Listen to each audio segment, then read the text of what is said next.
Itong half tunnel mga paps, makikita mo dito sa Atok, Benguet. Ayan, nandito tayo. So, shout out sa mga taga Atok, Benguet.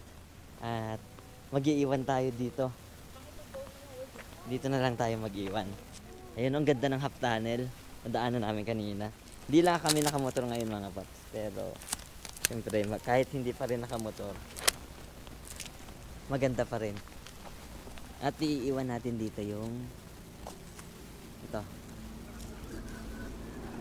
Aha.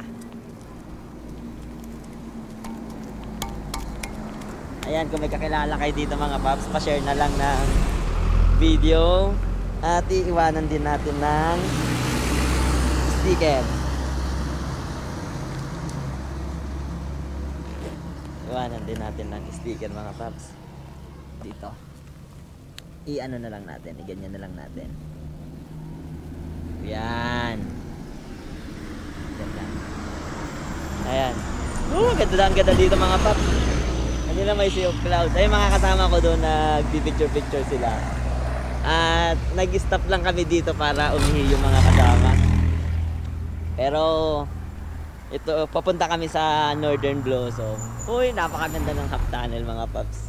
Ganda sikat ng araw. Kahit mainit. Taas ang sikat ng araw, ang lamig pa rin. Grabe. Grabe ang lamig dito sa Atok kumpara dun sa Bagyo kami kanina. Habang umaakit kami dito sa Atok, lalong lumalamig.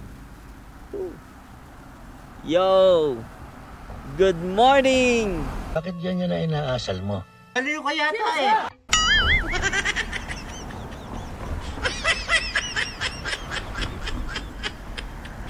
Lakad lang tayo ng pakonti dito sa half tunnel mga paps. Ayan, no?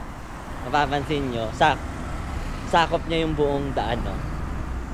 Sakop niya yung buong daan sa may tunnel. Oh, itong tunnel, sakop niya. Nasisilungan niya yung buong daan. Ito tinatawag nilang half tunnel. So, ang ganda ng ano dito.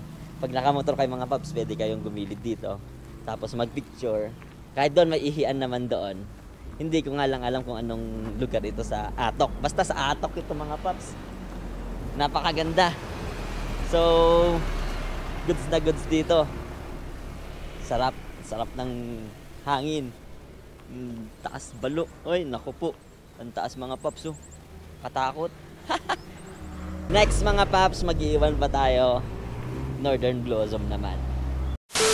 So, ginawa pala itong half tunnel after nung bagyong Trining. Hindi pa tayo pinapanganak. 1968. Oo nga. 1968. 1968? Pinanganak na ba ako nun? Yun pala yun. Pero 1968 pala ito ginawa. Tagal na.